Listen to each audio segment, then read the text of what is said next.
უჩა. რა ყავიჩა? დიდი ხევიდა.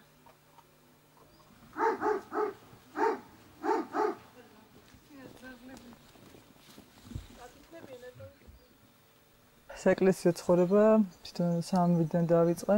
სამების წინა მთვარი მოგეხსენებათ იყო მამა დოროთე, არქიმანდრიტი დოროთე და როდესაც მისი უწმინდესობის კურთხევით მამა დოროთე წამოვიდა ოლიანკაში და გადავწყვიტე წამოსულიყავი მეც და მეტყვითა ცხოვრების ეს გზა. რადგან ადამიანს ყოველთვის გონია, რომ თვითონ აკეთებს ყველაფერს და სამყაროს უფალი მართავს. უფალი ამბობს, თქვენ კი არ ამირჩიეთ, მე არამედ მე აგირჩიეთ თქვენ. და მადლობა ღმერთს ამისთვის, რომ ეს ყველაფერი კეთილად და კარგად მოაწყო. რაც შეეხება ჩვენი მონასტრის ცხოვრებას. მონასტერში ცხოვრობს 7 მონაზონი, მორჩილი. ყველანი ძალიან კარგები და კეთილები არიან. ჩვენი როგორც ყველა მონასტერი, ისე ჩვენთანაც არის რაღაც გარკვეული ტიპიკონი ცხოვრების წესი. დილით თქვებით 7 საათზე, გვაქვს გალობის გაკვეთილი.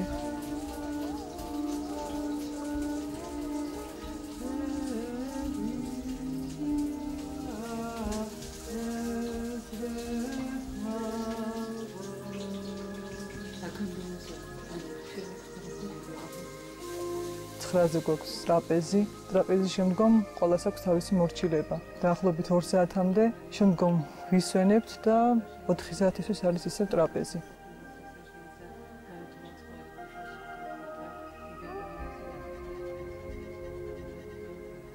ტრაპეზის შემდგომ ყველას თავისი საქმე აქვს. მამაო სანერთად დედები მუშაობენ წიგზე. თარგმნიანის წმინდა მამა ისააკასურს, ასევე თარგმნეს პაისი. ახლა ამარხვეში დავიწყეთ ისააკასურის მეორე ტომის თარგმნა. და ძალიან კარგი წიგნია. მაგრამ ამდენად ვერ რთულია სათარგმნელად.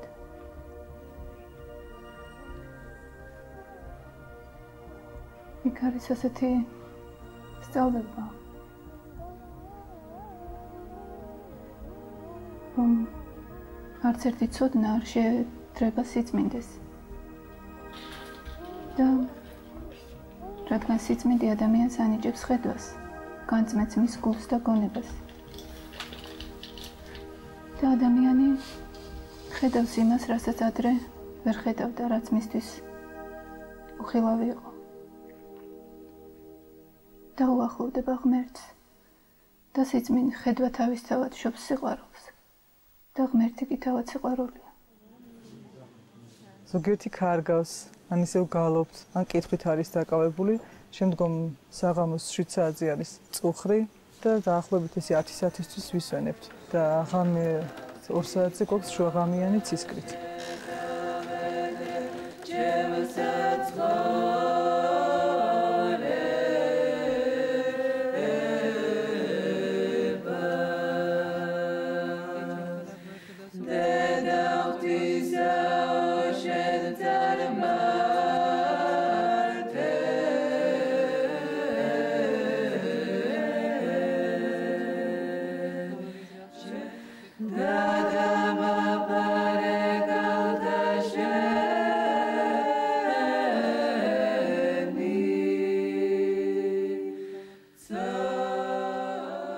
მონასტერში 1994 წელს მოხდი. ისეთი განზრახვა არ მქონია, არ ვიცოდი უბრალოდ რა იყო მონასტერი და ერთი თვით ჩამოვედი სტუმრად. მახსოვს მონასტერში რო შევედი, არასოდეს არ მენახა. საოცრად გამიკვირდა ამდენი ახალგაზრდა მონაზონი და ფიქრობდი ღმერთო მეთქი ეგეთი რამე თუ არსებობდა ამ ქვეყანაზე თქო, სად ვიყავი, რატო არ ვიცოდი მეთქი, რატო აქამდე არ ვნახე თქო, საოცრად მომეწონა. და ერთი თვის განმავლობაში შევეჩვიე და შევეგუე ძალიან იქაურებას და მახსოვს ეს ერთი თვე გამივიდა დადგა დრო უკვე და დაუბრუნებულიყავი სახლში და ვერაფრით ვერ შევძელი. ისე მკაცრად მქონდა გადაწყვეტილი რომ მე ვიყავი ერთი თვით და მეც არ გავჩერდებოდი. მაგრამ მოხდა ისე რომ მოძღვარიც ჩამოვიდა, მაგრამ ვერ მოვახერხე წასვლა და დამტოვეს მას. შემდეგ ცხოვრება მიდიოდა თავისებურად, რა თქმა უნდა და ერთხელ მახსოვს ახლა ლოცვაზე დილით 4 საათზე ვდგებოდით, მე ასაკით საკმაოდ პატარა ვიყავი 19 წლის. მახსოვს დილით 4 საათზე ვდგები და რაღაც შემომაწვა გულზე ესეთი სიმძიმე რომ ესეთი პატარა და მთელი ცხოვრება აქ უნდა ვიყო, მთელი ცხოვრება აქ უნდა, ასე უნდა დავბერდე, ვფიქრობ. და ლოცვა რო დამთავრდა, მაშინ მამა გაბრიელი ცოცხალი იყო და ისე რაღაცნაირად დილით ჯდებოდა ხოლმე, დაგხვდებოდა რაღაც უცნაურად დალოცავდა ყველას. და მე დამხვდა და მთელი ცხოვრება აქ უნდა იყო, ასეთი ახალგაზრდა, რასაც ვფიქრობდი. მე ყველაფერი მითხრა.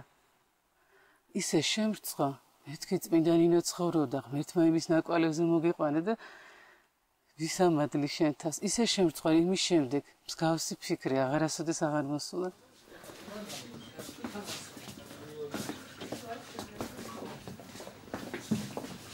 მონასტერში სხვადასხვა მორჩილებებია, ყველას აქვს თავისი საქმე, თავისი საქმით არის დაკავებული. და ჩვენთან კიდე ასეთი მორჩილებებია, რომ ზოგი სანთელს აკეთებს, ზოგი ქარგავს, ზოგი წიგნს დარგვნის. და მე კიდე ყველი ამომყავს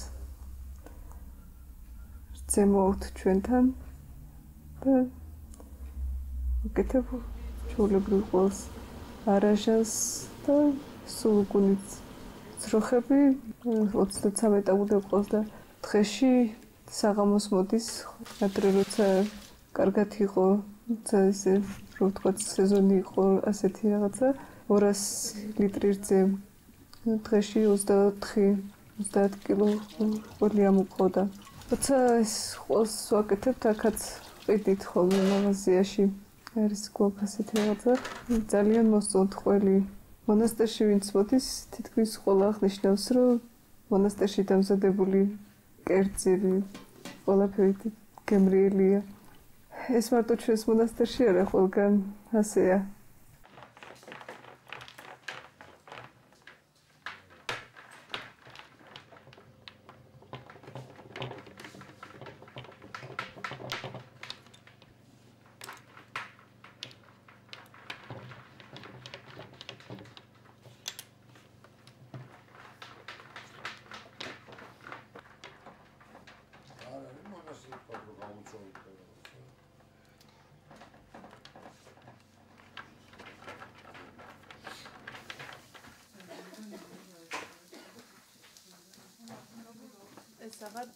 პირველად სრული გამიჩნდა 16 წლის ვიყავი მონასტერში წასვლის და დედა მარიამთან ავედი იღუმენიას და რა თქმა უნდა მომდორდეს კუთხევით და გამიშვეს მარტყოფის მონასტერში. იქ ვიყავი 10 დღე. შემდგომ წამოვედი და რაღაც გარკვეული შეტაბილება დატოვა, მაგრამ ის რომ მაშინ არ მქონია სრული იმისა, რომ მონასტერში წამოსულიყავი მაგალითად. მერე ისე მომინდა წასვლა. მე უკვე 17 წლის ვიყავი. და წავედი გურჯაანის მონასტერში, მეუფე ექვთიმესთან. იქ ვიყავით ცოტახანი ერთი კვირაც არ ვქნებოდი შეიძლება და შემდეგ უკვე რავი დავფიქრდი იმაზე, რომ დედა ნიკია იყო კიდე იმას ვესაუბრებოდი ხოლმე და დავფიქრდი, რავი რას მომიტანდა ეს ცხოვრება. რა გავლენა იქნებოდა, რომ მოკდებოდა უშუალოდ იქ რა მოხდებოდა და მივხვდი, რომ არაფერი აზრი არ იქნებოდა ჩემაკაურ ცხოვრებას, იქაურ ცხოვრებისთვის და გადავწყვიტე იქაურ ცხოვრებაზე მეზრონა. და დაურეკე მამაოს და წამოვიყვანა აქეთ. აქ ჩამოვედი, რავი, აქაც უფრო რო ნახე ამდენ გახარებული ადამიანი, მონაზონი, ბერი, ყველას უხარია, ყველა ცხოვრობს და მეც გადავწყვიტე, რომ დარჩენილიყავი აქ. და დღესაც აქ ვარ და რავი, ძალიან ბედნიერი ვარ და ერთს ვხედავ, რომ ერის ადამიანი იმდან ბედნიერი ვერ იქნება, როგორც ეს ადამიანები არიან, რადგან არა აქვთ ერის ადამიანის სიხარული, რომელიც სიხარულის დავუშვათ ეთეკლეს აქვს, ჩვენ დედებს აქვს. ყველა ძალიან ბედნიერია და იქ სიხარული არა უბრალოდ.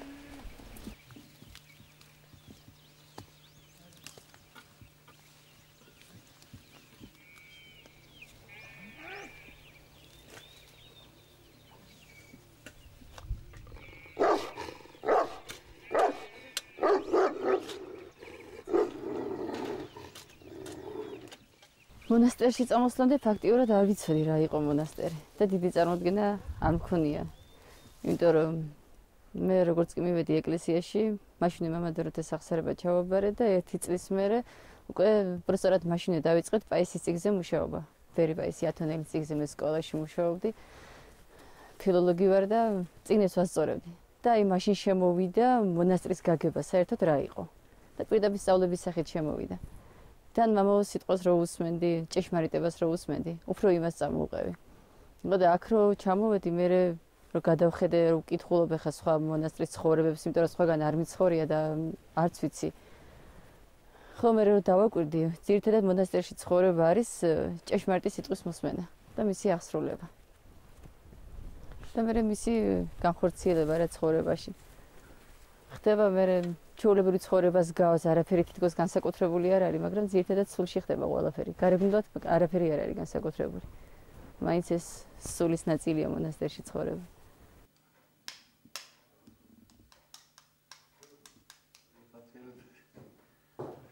მონასტერში წამოვედი თავიდან მშობლებისგან დიდი წინააღმდეგობა მქონდა. უფრო მამა ჩემი იყო ესე ძალიან განწყობილი, რომ არ უნდოდა ჩემი წამოსვლა. და მომიხდა ისეთი წინააღმდეგობა, რომ გადავწყვიტე, რომ გავპარულიყავი სახლიდან. გავიპარე სახლიდან და წამოვედი მამა დოროთესთან თბილისში. და მამა უსთხოვი მონასტერში, როდესაც თქვა ისე კურთხებიდან რომ წავსულიყავი სადმე მონასტერში. ნებისმიერი არ ქონდა მნიშვნელობა, ოღონდ ყოფილიყო მონასტერი და მეცხოვრა მონასტერში. მამას რო უთხარი, თავიდან კი მაკურთხა. მოსამთავროში უნდა წავსულიყავი. მაგრამ ისე მოხდა, რომ მამა ჩემი ცუდად გახდა და იძულებული გახდა ისე დაბრუნებული იყავი სახლში. არა, ცოტა ხნის მერე მადლობა ღმერთს, რომ ისე რაღაცა შეეჩვია. რაცა გადაიტანა იქიდან და წამოვედი მე მამასთან ისევ და დედა მარიამთან გამიშვა ფერის ცოლებაში. დედა მარიამი ბედიანში გამიშვა და 3 თვე ცხოვრობდი ბედიანში. მე მამა დორეთ რომ გადმოიყვანა ესეთი წავკაში, მეც უთხარი დედა უსთხოვი რომ ხან მოცხარი იყო მამასთან წავკაში და მე ჩამოვედი წავკაში.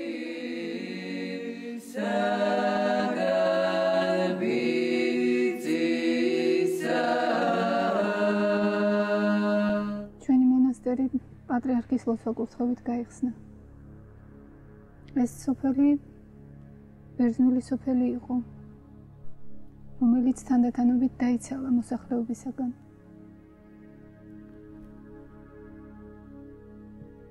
ფაქტიურად რამდენიმე მოსახლეა დარჩენილი ამ სოფელში. ბერძენი ისიც მოხუცები.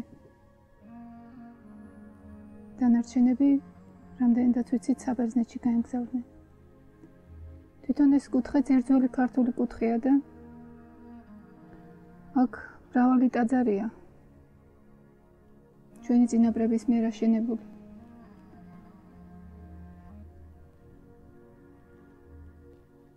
ალბათ ჩვენ შევეცდებით, რომ ის ტრადიცია, რაც არსებობდა საუკუნეების მანძილზე ამ კუთხეში და შემდეგ გაწყდა სხვადასხვა მიზეზების გამო, გავაგრძელოთ.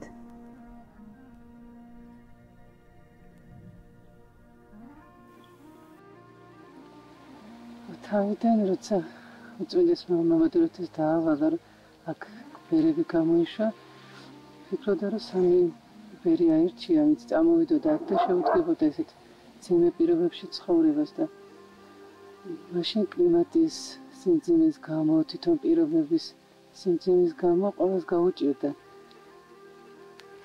თანხმობის თქვა, რომ წამოსულიყო და მაშინ მამა დოროთემ თქვა, რომ იქ სადაც მე არ მიღვაწია ის სიმძიმე, რაც ჩემ თავზე არ გამომიცდია, ვერ დავავალებ ჩემს ბერს და ვერავის ვერ გავუშვებ და მაშინ საკუთარი ნებით დატოვა ეს სამების საკათედრო ტაძარი და თვითონვე გამოთქვა სურვილი, რომ მეტვეთა ეს ძიმე მოღვაწეობა და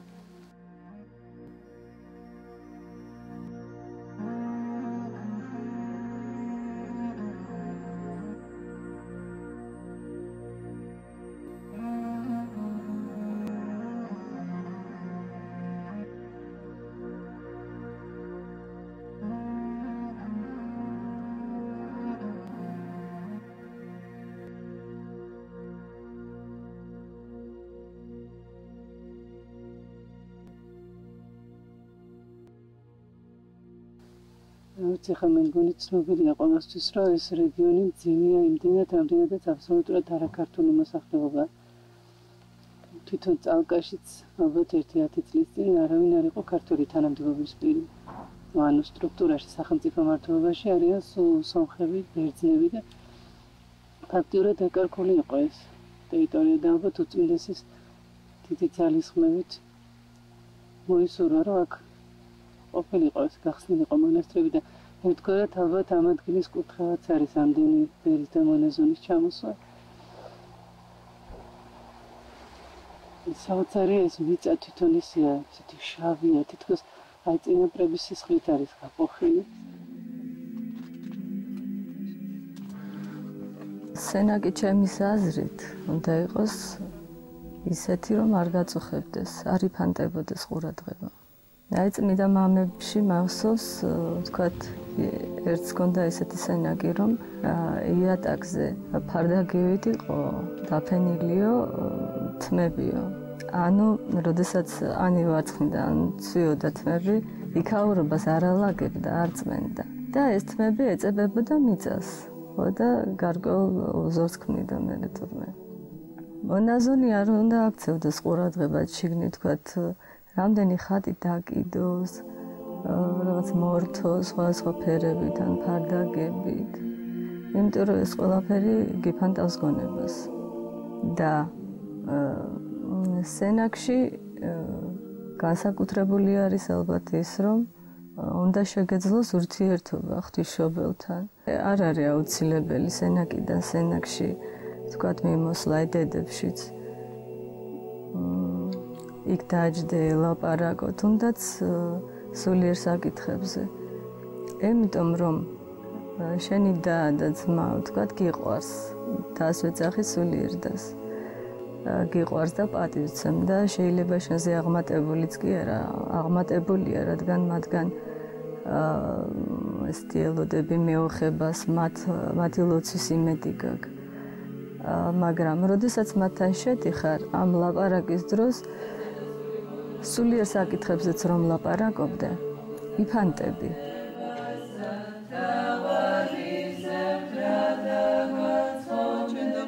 დღეთა ცხოვრებისა ჩემისათა რამე თუ კურთხეულ ხარ და დიდებული კუნისამდე ამი ღირს არ ჭეშმარიტეთა გადიდებდე ჩვენ თვითმშობელო რომელი მარა პერიპეისი წეს რომ მონაზონის გასავლელი გზა არის მუდმივი დაცემა აღდგომაო.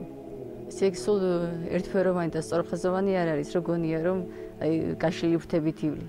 სხვადასხვა რა ვიცი რაღაცა არის, რაღაცაზე შეწუხდები, რაღაცა არ მოგეწონება, მაგრამ მე სიხარულის მოყვება იმას ამბრძოლებს ყველაფერს და მამა ხშირად გვეუბნება რომ თუ კი მონაზონი არ ფიქრობს იმაზე, მომავალ ცხოვრებაზე, თუ კი იმით იმედი არ აქვს, რაც უხილავია და მარტო იმას ფიქრობს, რაც ხილულია, ხომ მაშინ მიწაზეა მიჯაჭული ესეთი მონაზონი და ვერასოდეს ვერ გაიხარებს.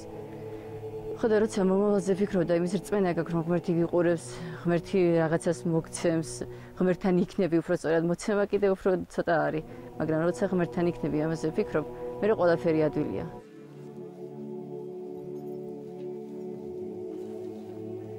ყველა ადამიანს ყავს ალბათ ის, ვისაც უნდა რომ მიბაძოს, ან დაემსგავსოს სიკეთეში, კარგში, რა თქმა უნდა, და მით უმეტეს ამ სულიერ ცხოვრებაში, მონაზნობაში.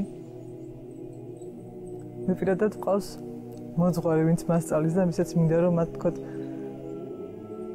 დავემსგავსვან ის რასაც მასწავლის სწავლემართო, მაგრამ ყავს თვითონ მე ნინო და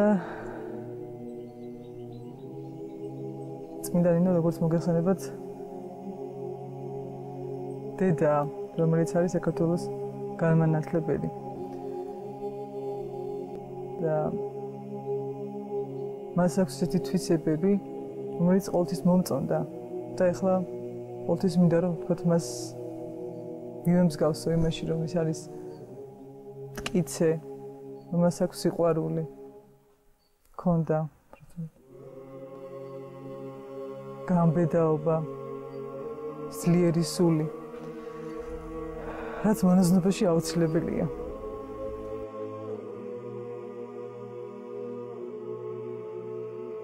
მონაზვნური ცხოვრება საკუთარი ბუნების უარყოფაა, ანუ ცხოვრების დათმობა და ღმერთს მინდობა და ღმერთს ჩაბარება. და ამდენად წმინდა მამა ისააკასური როგორც ამბობს ადამიანისთვის შეუძლებელია განისწავლოს ამ სოფლიური ხელოვნებით თუ მას არ აყავს მასწავლებელი და თუ ამ სოფლიური ხელოვნებისთვის არის საჭირო მასწავლებელი რომელიც გასწავლის და წარგიმართავს ამდენად საჭიროა მოხილავისთვის ანუ სულიერი ხელოვნებისთვის საჭირო მასწავლებელი ანუ მოძღვარი რომელიც გასწავლის აზროვნებას ცნობიერებას წარგიმართავს რომელიც შენი ღმერთთან მიმყვანებელია და რომელიც წინ მეგზის ამ ცხოვრების გზაზე და სირთულე რაც შეეხება არ არის მაშინ როდესაც თვითონ ადამიანის პირადი სურვილები და ღვთის სურვილი ანუ მონაზვნური ცხოვრების წესი ეთანხმება ერთმანეთს და როდესაც შენი სურვილი არის სხვა და მონაზნობის თვითონ ეს ცხოვრების ნირი ანუ ეს ცხოვრების წესი არის სხვა და მერც სხვა უნდა და ვერ უგებ ამდენად არის